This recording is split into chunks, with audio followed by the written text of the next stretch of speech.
Assalamualaikum warahmatullahi wabarakatuh. Kami dari kelompok 2 dengan topik pembahasan Minnesota Multi-Basic Personality Inventory atau MMPI. Sebelumnya kami akan memperkenalkan diri terlebih dahulu dan mengenai anggota kami. Yang pertama ada saya sendiri dengan Kristalia Imani dengan NIM 026. Perkenalkan, nama saya Naila Abida Arifayanti dengan NIM 052. Baik, perkenalkan nama saya Aci Fauzia dengan NIM 022. Saya Anggun Lailatul Maghfirah, NIM 046. Sebelumnya, perkenalkan nama saya Fania Mandara Filina dengan NIM 2520 3010 0106. Saya Diani Fasari Putri Swayudi dengan NIM 25 20 30 1021. Baik, yang pertama ada pengertian. Pengertian dari MMPI adalah inventory kepribadian standar yang paling banyak digunakan di dunia berupa kuesioner laporan diri self-report untuk mengukur karakteristik kepribadian dan psikopatologi secara objektif. Nah, selanjutnya ada fungsi MMPI. MMPI memiliki beberapa fungsi, di antaranya yaitu yang pertama, adanya identifikasi gangguan mental. MMPI berfungsi sebagai identifikasi gangguan mental seperti sebagai alat diagnosa untuk mengenali adanya masalah kejiwaan atau indikasi gangguan klinis tertentu pada diri seseorang secara akurat. Dan yang kedua, adanya landasan strategi terapi, yaitu menjadi acuan dalam menyusun langkah-langkah penyembuhan serta memantau sejauh mana perkembangan hasil dari proses pengobatan yang dijalani. Yang ketiga, adanya fungsi pemetaan karakteristik individu, di mana MMPI ini digunakan untuk menyelami dan memahami bagaimana seseorang berpikir, merasakan sesuatu, serta caranya bertindak dalam keseharian. Dan fungsi MMPI yang keempat selanjutnya adalah adanya seleksi dan penempatan profesional, seperti menilai kesiapan mental individu dalam dunia kerja atau pendidikan, termasuk mengukur ketahanan stres, integritas, dan kestabilan emosi saat menghadapi beban kerja. Yang fungsi MMPI yang kelima, untuk kepentingan forensik dan hukum. Untuk kepentingan forensik dan hukum ini, MMPI memberikan landasan data psikologis yang valid untuk keperluan persidangan atau proses legal lainnya, seperti evaluasi kondisi kejiwaan saksi atau terdakwa. Dan fungsi MMPI yang keenam, adanya pengembangan ilmu pengetahuan.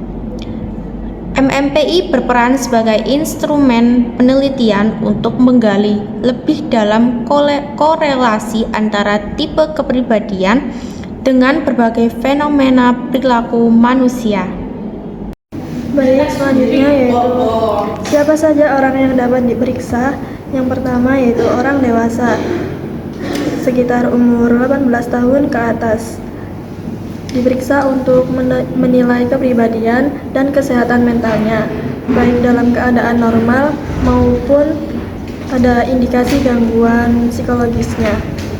Yang kedua yaitu pada remaja sekitar umur 14 tahun hingga 18 tahun, yaitu biasanya diperiksa untuk memahami masalah emosi, perilaku, atau penyesuaian diri pada masa-masa remajanya. Selanjutnya yaitu pasien klinis atau rumah sakit jiwa, yaitu individu yang sedang diperiksa secara psikologis untuk membantu diagnosis gangguan mental seperti depresi, kecemasan, atau gangguan kepribadian. Selanjutnya yang keempat yaitu individu dalam proses. Biasanya diperiksa untuk memahami kondisi psikologis klien secara lebih mendalam agar intervensi yang diberikan itu lebih tepat gitu. Selanjutnya yang kelima, pelamar kerja tertentu.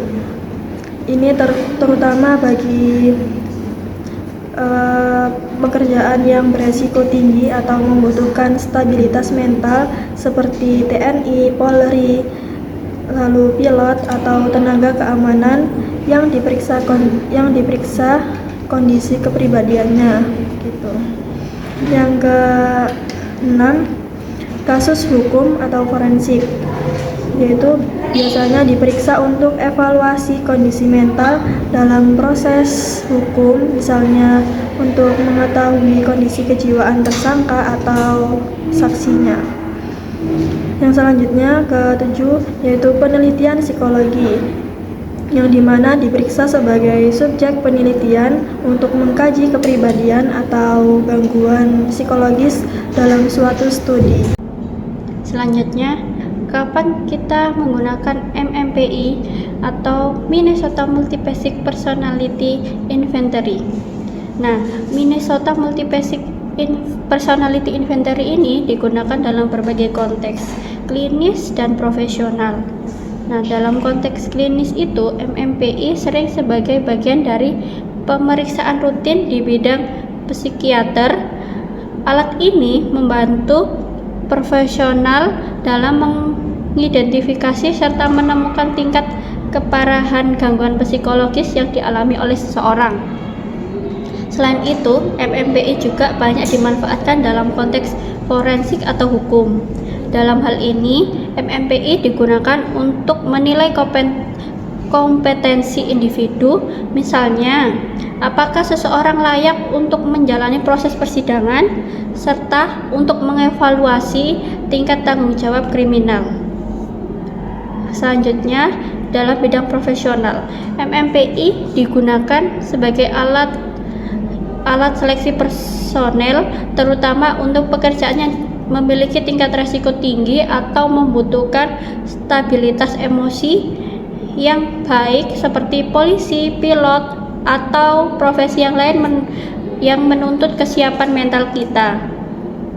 Selain itu, MMPI juga digunakan dalam konteks medis, khususnya untuk mengevaluasi faktor psikologis yang mungkin mempengaruhi kondisi fisik seseorang. Misalnya, pada kasus keluhan fisik yang tidak sepenuhnya dapat dijelaskan secara medis atau pada pasien dengan nyeri kronis.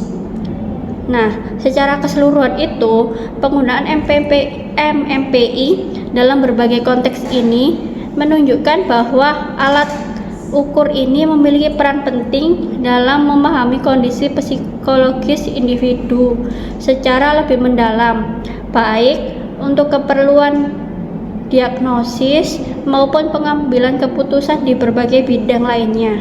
Yang selanjutnya adalah latar belakang dan sejarah.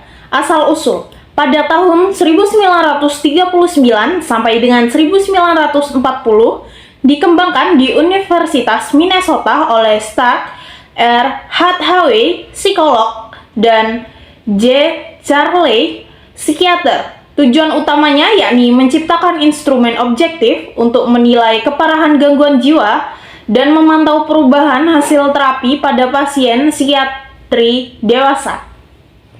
Metode unik, yakni metode penyusunan yang membedakan MMPI dari tes lain, yakni seleksi soal didasarkan pada perbedaan jawaban nyata antara kelompok klinis, yakni pasien, dan kelompok kontrol, yakni orang normal, bukan berdasarkan teori semata.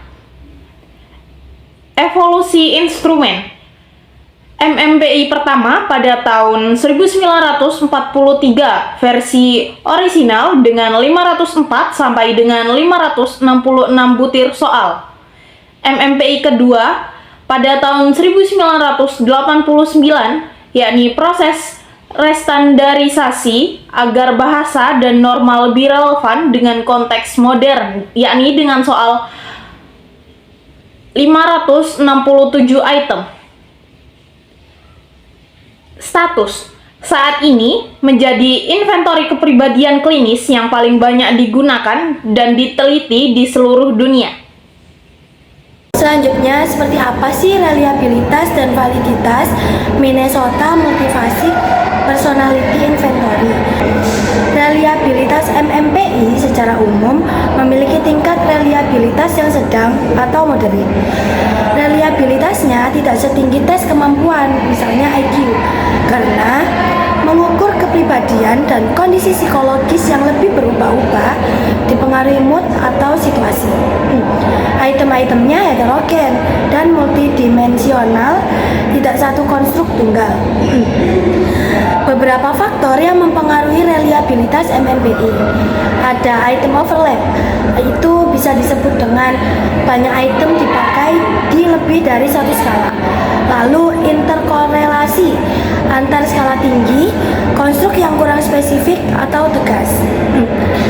Walaupun begitu, MMPI tetap cukup konsisten untuk penggunaan klinis, terutama jika interpretasi dilakukan secara hati-hati, tidak hanya mengandalkan satu skala, tetapi pola profil keseluruhan. Lalu, validitas MMPI ini justru kekuatan utama untuk MMPI. Yang pertama, didukung banyak penelitian. MMPI memiliki basis riset yang sangat luas, bahkan ribuan studi.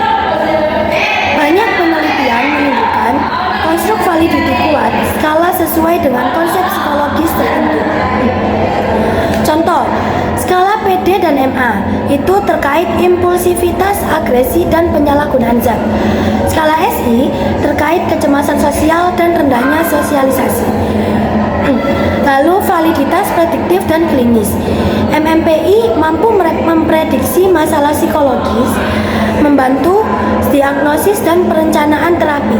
Bahkan, akurasi diagnosis meningkat jika MMPI dikombinasikan dengan data lain, misalnya riwayat pasien. Lalu ada incremental validity. MMPI memberikan tambahan informasi penting dibanding data lain saja. Lebih akurat daripada hanya wawancara atau riwayat sosial. Lebih unggul dibanding beberapa tes lain, misalnya projektif. Terakhir ada validity scales atau kelebihan khas.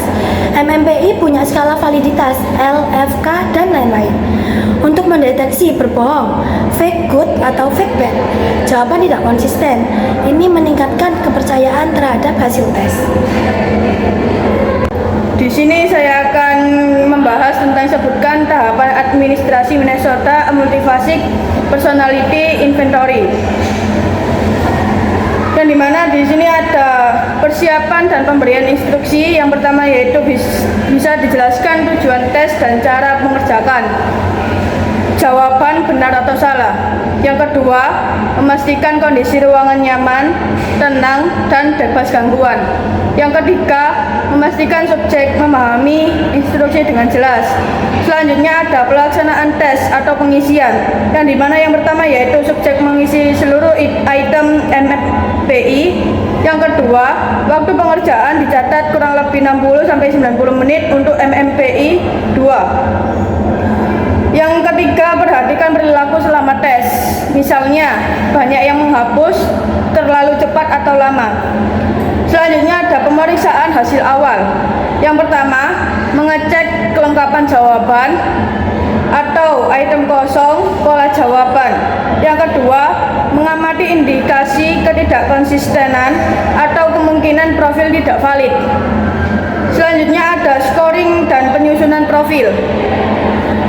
Yang pertama yaitu menghitung skor setiap skala atau validitas dan klinis. Yang kedua, mengubah skor mentah menjadi skor standar. Yang ketiga, membuat grafik atau profil kepribadian. Selanjutnya juga ada pengorganisasian skala, yang dimana ada menyusun hasil skala berdasarkan urutan dan tingkat skor. Yang kedua, mengidentifikasi kode type atau dua skala tertinggi untuk mempermudah interpretasi. ada interpretasi awal. Yang pertama menilai validitas profil atau skala L, F, K, dan lain-lain. Yang kedua, menginterpretasikan skala klinis dan pola kepribadian. Baik, berikut referensi yang kami pakai. Terima kasih atas perhatiannya. Mohon maaf bila ada salah-salah kata dalam penyampaian. Wassalamualaikum warahmatullahi wabarakatuh.